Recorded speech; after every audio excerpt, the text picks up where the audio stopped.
Hi everybody, this is Steve Ludwig, host of Steve Ludwig's Classic Pop Culture and the Beatles Hour with Steve Ludwig at planetludwig.com. Here's an interview we did with Mike Rabon, founder of the Five Americans, on June 9th, 2016. It's from show number 104. To hear the entire show, check out the menu at planetludwig.com. And now, please enjoy the interview. Evil Not Love and I See the Light by the Five Americans. And I can't tell you what a thrill it is, everyone, to have as a guest the founder, lead guitarist, lead singer, co-songwriter of 5 top 40 hits for the Five Americans. It's a thrill. Welcome to Classic Pop Culture, Mr. Mike Rabon. Hey, thanks, Steve. How are you? I'm doing just fine, and I'll tell you, I'm a child of the 60s, and Western Union, I mean, your songs are great, but Western Union, of course, was your big hit, and that just really, it has stood the test of time, and you've got to be proud of that song. We'll talk about that more later, but that's one of the all-time greats, Mike. Oh, thank you. I'm a child of the 60s, too. Literally. Now, yes, that was. Go ahead. Yeah, no, I was going to say, tell our listeners, I read Mike's wonderful book, High Strung: The Five Americans, a memoir by Mike Rabon, and I have to tell you, listeners, check out MikeRabon.com for that book and Mike's novels, which we'll talk about a bit also. But I'm going to just skim the surface and the incredible story of Mike Rabon and the Five Americans. So, Mike, let's pick up the story as the mutineers of Oklahoma, the pride of Oklahoma, find themselves now in Texas, sitting in the office of John Abnor, Sr., what a character, and Abnac Records. You're ready to sign your first recording contract and to become known as the Five Americans. Take us through what happened there. Okay. Well, we were flattered, of course, like any young group, to have anyone interested in us for a recording contract or any kind of contract. But of course, there were a lot of Colonel Toms and Major this, and our manager was not much different. He was a little. His contracts were quite one-sided, but we didn't care. We were just, ecstatic that we were getting to sign. And as I recall, I think the contracts were like 20 pages long. And anyway, he was an insurance millionaire and used to having things his way. And so he was the first one to suggest a name change because of all the British, influx. We're talking 1966 about, right, Mike? No, we're back to 65, okay, actually. 65. That's when I See the Light was written. Mm-hmm. And so that was actually our first real big hit. Mm-hmm. And so we signed contracts with him, and he sent us to Nashville to record. And Dale Hawkins was our producer on that, and he had, your listeners might remember him as he wrote Susie Q and sang it. Yeah. Had a great big hit on that, and so we got to Nashville only to find out he had hired some musicians to play in our place, and so we were pretty down about that, mm-hmm. and it showed after we got back to Dallas. We didn't promote what we did, and our manager understood pretty quick that we'd come to play our own music and play our own instruments, and so we went to. He sent us to some studios around Dallas there, and we got I See the Light and Evil Not Love and some other tunes that were all top 40, and the money didn't work out our way. We were put on a salary, and he was busy collecting the royalties, but that was not unusual, and I would say that most of the groups of that day was set up under that. You hear that so often, right? Yeah. Yes, Mike, yes. It's funny. I'm going to maybe skip ahead a couple of a little time, and you guys had asked for a raise, a very small raise, and I laughed out loud when I read your book. He came back to you. You ungrateful little bastards. That's what he said. Yeah. How could you dare ask after I've taken you under my wing? Blah blah blah blah blah. You know, and then he summarily kicked us out of his office. If we would have been 40 years old instead of 19 and 20, and we would have we were the gooses that laid the golden eggs, so really we had the upper hand. Sure, I mean, we weren't smart enough to know that. You guys are the ones that kept the Abnac label going. You were the reason. Yes. Yeah. Absolutely. Yeah. Absolutely. Now, again, everyone was speaking with the wonderful Mike Rabon of the Five Americans, and go to MikeRabon.com to buy High Strung the Five Americans, a memoir, and we're going to, like I said, we're going to talk quickly about some of Mike's novels too. So, guys, I'm skipping ahead, and like I said, we're only touching the tip of the iceberg. Mike is so forthcoming in his book. So we're going to skip ahead, and Western Union hits big. What can you tell us about the writing of Western Union? Well, after I See the Light came out, and we were just busy. I mean, we played all over the United States, and our manager didn't waste any time, because when we were working, he was making money, of course. And so we were in Seattle, Washington one day, and one of us looked up, and I can't say which one, but we looked at a Western Union sign. There was a Western Union sign there. And we were looking for new material. We were getting ready to come back to Dallas and write some new material and go back in the studio. And I said, look at that Western Union sign. I wonder if we could write a song about, most songs are about love or breakups or getting back together. But what if a girl broke up with you and she sent a telegram? I guess that would be like a text to that. Yeah, kind of cold. Pretty rude. Cold, yeah, right? Yeah, that's cold. That's cold. And so we thought about it on the way back, and from Seattle to Dallas. Once we got back to Dallas, we went in the studio, and we pretty much had it written in our heads. And I think I came up with the guitar parts and the lyrics.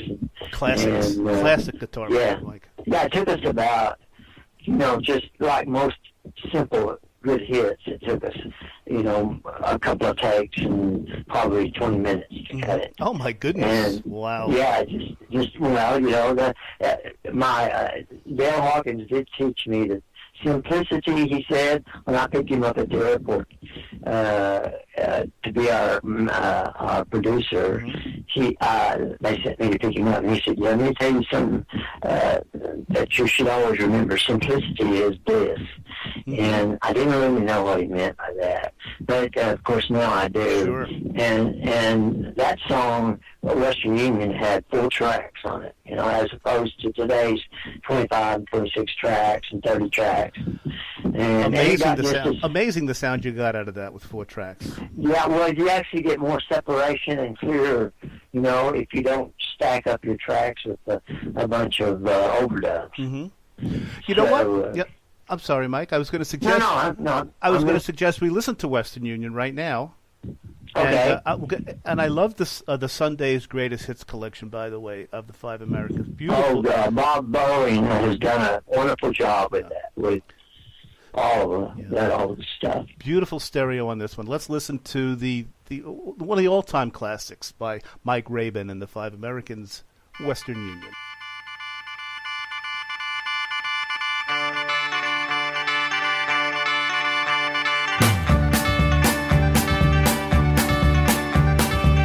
Things went wrong today, bad news came my way. I woke up to find a wide in my mind. Western Union man, bad news in his hand, knocking at my door, selling me a score. 15 cent once a word to read, a telegram I didn't need. Says she doesn't care no more. Think I'll throw it on the floor. Got your cable just today. Kill my groove, I've got to say.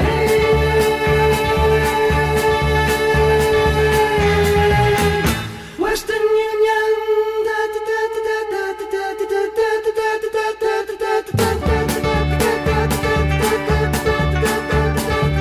Now you've gone away, and how it's sad to say you've gone. I remember what they said. Now I'm going out of my head.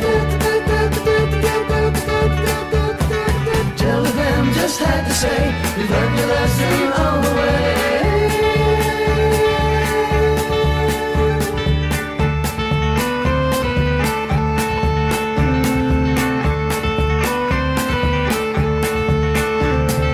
Telegram just had to say, you've learned your lesson on the way.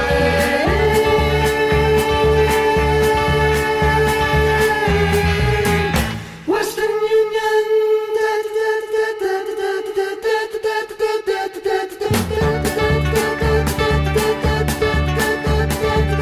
I'll be on my way, 'cause there's another girl for me. I'll be sure of her, and things will be as they were.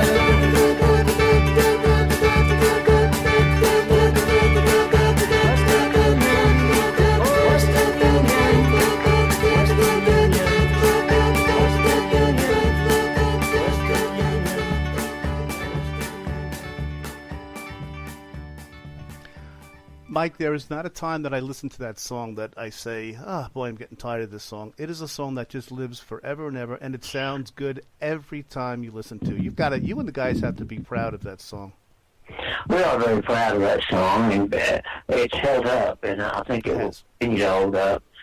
And but when we released that song, immediately a group in Australia covered it and released it in Australia, and we had to fight for the, I think we had the number one song, in one town, and they in the other, which was all right. And but you weren't getting the money for it. I mean, from what I understand, right? Well, the writers were getting you're right. Yeah. The writers were getting, of course, that's and you're one of them. The airplay. Yeah. And then a couple of years later, I felt very proud that one of my favorite groups, the Searchers, covered it. And but I got to listen to it. You can listen to it on YouTube right now. Mm-hmm. But it sounds exactly like ours. Yes, and I'm familiar with it, Mike. And you're right; they didn't go too much off the grid there. No, they stuck with it. How's that for a little bit of irony, Mike? Here you are. You were named the Five Americans as kind of an answer to the British invasion, and here is a British invasion group, the Searchers, covering probably your most famous song. Ironic. Yeah, it really is. Now, your next song with the Five Americans, you guys wanted to steer away from the Western Union sound, although your manager, John Sr., said, no, let's stick with the sound. But you guys won out. You stuck to your guns, and we had Sound of Love. What can you tell us about that one? Yeah, well, we were driving the musical car, no matter how much he bullied us or... and he was a bully, wasn't he, Mike? He was a bully. Yeah, he was. He was a bully. And no matter how much he did bully us, we were driving the musical train. And so in the end, he had to deal with what we decided to do. And so we decided just to get completely away from the communication sounds. And because how many songs can you write? Zip code and Western Union. So it's time. And so we thought we'd write a melodic song, and so we wrote Sound of Love, which on the heels of Western Union did fairly well. Mm-hmm. I got a little tinge. I heard a little bit of maybe kind of country sound in there with the acoustic at the beginning. Was that a precursor? Was that a precursor to Michael Rabon and Choctaw? That was. It may have been. We were from all of us from all the country, and like I'm from Oklahoma, right. And So it was naturally we'd also never used an acoustic in a single, so we decided to use it just to try it, and it worked out well because it went, top 40. Yeah. And it turned out, in fact, I've gone to Tennessee several times and done concerts with guys, other guys, and they always wanted me to do that song, Sound the Blood. So it's a more melodic approach. Yes. Before we started talking, Mike, I told our listeners of your 5 top 40 charting songs. Not too many people in the business can say that, Mike. You have got to be beaming. Yeah, we were very lucky, and we feel very proud of our legacy, and we felt like we were now pioneers, if you will, for a lot of things. Like, for instance, in I See the Light, the little organ part was the first really psychedelic. Absolutely, yes. Part.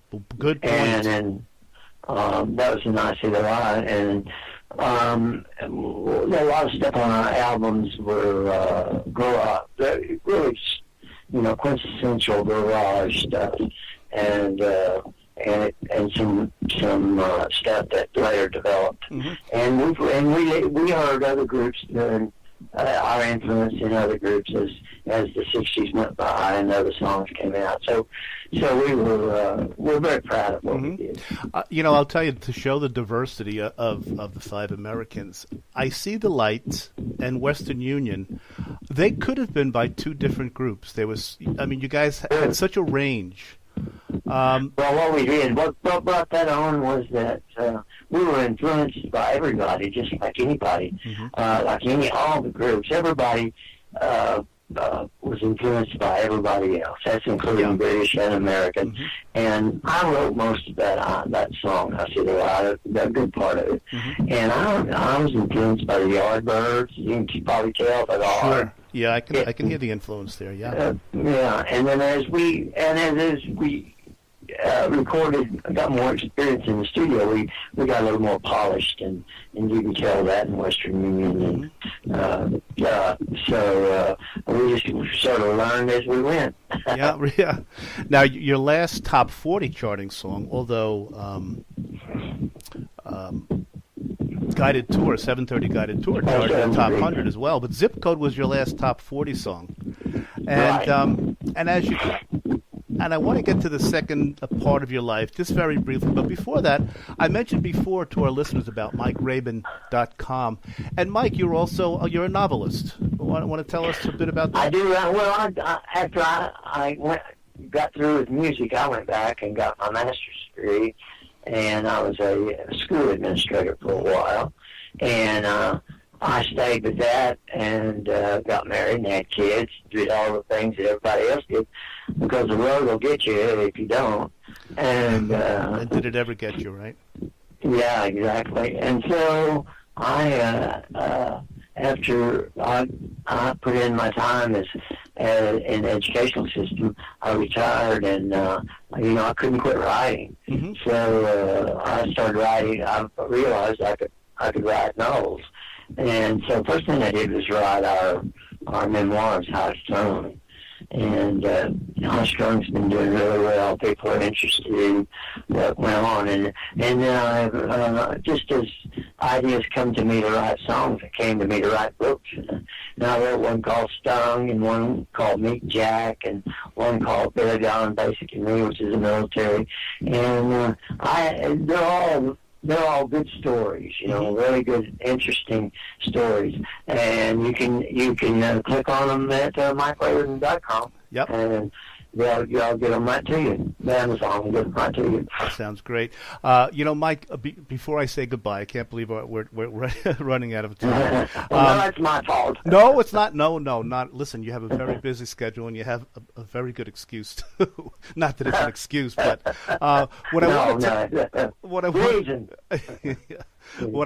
if you want to share that with our audience, I'll leave it up to you. But I was going to kind of mention something that, real quickly. Like you said, the road can be tough, and you tell in graphic yet very truthful detail about you kind of went the path of self-medication, and it's all written in the Oh, book. yeah. But during that time, Mike, you had a horrific accident. Would you share that with us? And because it's Sure. an inspiring story how you've survived. Well, I don't know how much of that I remember. Right. Oh, after the Five Americans broke up, of course, we were all on our own, and so I didn't want to quit music, and so I started writing songs, and so I wrote one that got everybody's attention, and they flew me out to Nashville, and I recorded it, and on the way to the airport, I got in a horrendous car accident. A lady ran a stop sign and hit me and my chauffeur in the limousine, and it hit us hard, and it cracked a lot of things in my face, and I had to have a lot of operations to straighten that out. I'm still real pretty though. Oh, absolutely, Mike. You can show on your Facebook page, sure. Aren't we all beautiful? As always. Yeah, but you were a rock star, Mike. You're a rock star. That's where you have it on most of us. That's right. Oh, that's right. And so I also began to. No, I'm just kidding. I did begin to self-medicate, and I was amazed looking back that I held out from the drugs on the road that as long as I did, but I never shot up or hit the hard drugs. We were guys from Oklahoma, and we played and drank whiskey. You were young guys. Welcome, right? Yeah, we thought you were supposed to have a drink. Mm-hmm. So that's what we did mostly. And anyway, go ahead. I was going to say, if you were to bump your face now, your head, does it still give you pain? No, it doesn't. That's good. I went to see a really, really good plastic surgeon in Dallas, and he went in there and wired things together, and around my eye and places where you can't even tell that I was in an accident. So I'm glad I got that done instead of it. A lot of people may have ignored it. Yeah, and well, to bring it all full circle. In your book, you mentioned so eloquently that a little divine intervention got you back on track. I think so. I finally got to where I kind of shot my wad as far as writing, and music was changing, and we were into FM, and you can't imagine how competitive it is. Really? And so I just prayed that the Lord would look after me, and He did, and He still does. And still does, absolutely. And my kinfolks looked after me too. They came up and got me in Dallas, and I went back to school, and I wasn't very good. I found out I had throat cancer, of all things. Oh, gosh. And I know. And so I went to Oklahoma City, and they diagnosed me there, and they were going to do quite a bit of excising. And I said, I'm not going to do that. So I came back down to Paris, Texas, to the Paris Cancer Center, and then I did a 6 weeks protocol of radiation and chemotherapy, and it was the roughest one you could take, but it was the most successful. And that was it must have been because that was 15 years ago. Mm-hmm. I do have some after effects, which kind of shortens this interview, but yes, I had dry mouth, and it's kind of my voice is not what it used to be. So, well, you know what, Mike, we're gonna thank you so much, and you're going for treatments now, and listeners, it's a testament to Mike Rabon's the person that he is, that he gave us time to us, and he has to leave now for treatments, and there's so much more I want to talk about, Mike, but I just want to real quickly mention Jim Grant, Norman Ezel, Jimmy Wright, who are no longer with us, but as you say in the book, you will see them again. Yes. And your good buddy John Durrell is still with us. And yes, he's in Los Angeles. yeah, last thing, 2017 50th anniversary of Western Union. You and John going to do anything for us? Have you thought I about don't know. We might. He's very busy. He stays very busy, which is smart. And he played for the Ventures, and Right. he was out there, and that got him in with a lot of other bands. So every time I look up, he's playing with someone. So we'll just have to wait and see if that develops. Great. Mike, you truly are an inspiration to me and to all our listeners. If it were just the music, that would be tremendous. But after reading your book, you really do give all of us hope when we get down. And I want to say bless you and thank you so much for coming on, and best of health to you, Mike. Thank you, Steve. Thank you for your kind words. Okay, all the best. Thanks again, Mike. Bye-bye now. All right. God bless. God bless.